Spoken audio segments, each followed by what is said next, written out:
So you know that a lot of people became, there was almost an exhaustion with the degree of this discussion. And I can imagine quite a few people sitting in parishes saying, oh, do we have to have a public conversation about this? I've had enough. Sure.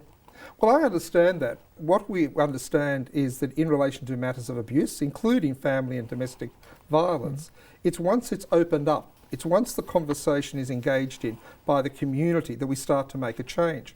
But what we know even more in child abuse is the children that were abused didn't even understand whether what was happening to them was abuse.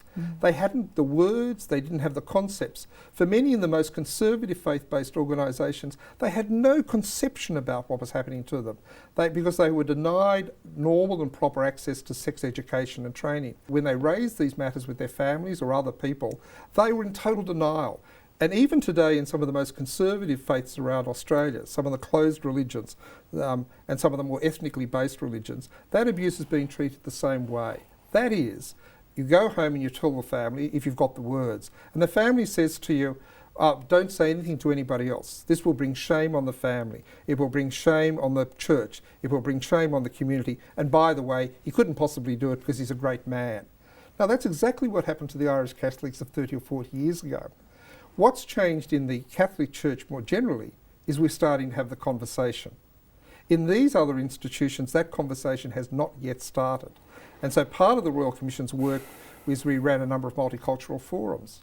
And the reason was simply to start the conversation. So it's sort of deep-seated conversations about sex, isn't it, really? It is. And recently I was talking to independent schools about this. And I said to them that the highest risks in their schools are some of the most deeply conservative, faith-based schools.